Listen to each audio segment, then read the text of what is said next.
Republican presidential candidate, Dr. Ben Carson. Good to have you here with us in Charleston. Dr. Carson, how's the campaign going for you down here? I mean, this is more home field territory than, say, New Hampshire. Yeah, and it's warmer also. Yeah, a lot.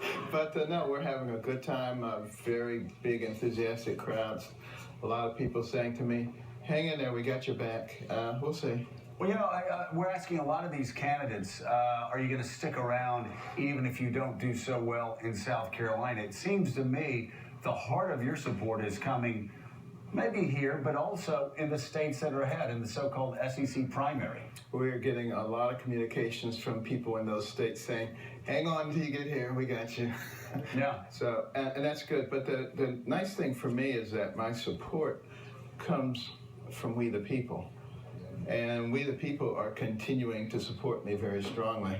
And they're saying, don't you dare even think about getting out of here because we need you. Because, you know, it's a 9-inning game. You don't call a game after the second or third inning. Well, let me ask you, especially a lot of your supporters that I've talked to believe the first inning of that game, Iowa, was fixed. That it was rigged because Ted Cruz and all of his people spread lies about you dropping out of the race. How much of an impact do you think that had, not only on Iowa, but your campaign moving forward? And how do you recover from that? Well, you know, the thing that hurt me the most about it was there were so many of our volunteers, particularly college students, and they're out there, you know, working their hearts out, and then somebody tells them that I've dropped out, and they're like, what? And they're in a state of shock. That had to make you angry. And they're not doing what they were out there to do now because they're like, oh boy. And I know that there are people who say, well, you know, they saw the report on CNN, and you know, CNN is certainly the beacon of all truth. So that. Well, do you? What does that say to you about Ted Cruz? It just says that we probably see things differently. He said he didn't know anything about what his people were doing there. Certainly would have stopped it had he known. But you know, he thinks that they're basically good people. Mm-hmm. So what do you think of the feud between Donald Trump and the Pope? You have said it would be hilarious if it weren't so sad. What do you... Well, I mean, it's sad that we get involved in these kinds of distractions. I mean, the Pope obviously is a good person and tries to look out for everybody, but sometimes, you know, it's not appropriate, I think, for the pontiff to get involved in issues like that, because of course every nation has the right to sovereignty.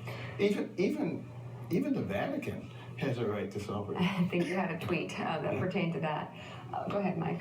Dr. Carson, I truly admire your demeanor in the wake of everything that goes on around you in the course of a campaign. And I respect your views. There's no but. Here's the but. Okay. Oh, okay. Why do you want to be president? Well, it wasn't on my bucket list of things to do. After a very long, arduous career, 15,000 operations, I was looking forward to retirement. But I responded to all the people who were clamoring. Every place I went to speak, there were people saying, run, Ben, run. Thousands upon thousands of petitions. I had hundreds of thousands of petitions in my office, could barely get in there. And I finally just said, look, Lord, you know, all the pundits say you can't do this, it's impossible. And all the political establishment says, forget about it. And I said, if you really want me to do this, you have to open the doors, because I'm certainly not going to kick them down. And he opened the doors. Very improbable things happened. So I will continue to walk through the doors as long as they remain open, because I personally believe this country is about we the people. It's not about they the pundits. It's not about they the political class. It's about we the people, and we need to be at the pinnacle with the government there to support us. Dr. Carson, you are almost universally liked and respected among Republicans across the country, even those who don't plan to vote for you. So if by some fluke, you did not end up being the nominee. I know you're not going to make any endorsements, but is there any other candidate who has impressed you so favorably that you'd be happy with that person? Well, let me put it this way. I will support the nominee, whoever that individual happens to be. And it happens to be me, I'll support me. A bold move by the So Real quick. You got South Carolina. You're going into the next phase of the primaries. How are you poised to make the kind of moves you're going to need to take a state to win somewhere? What is your strategy there? The strategy is to continue to talk about the things that are important to this country. You know, the divisiveness that is destroying us. A house divided against itself cannot stand. The fiscal irresponsibility that is jeopardizing the future for our children, and our failure to take a leadership position in the world.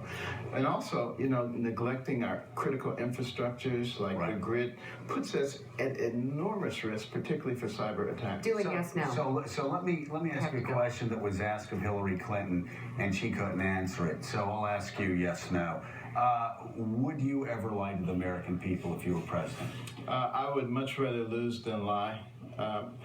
You know, I take my examples from the life of Christ.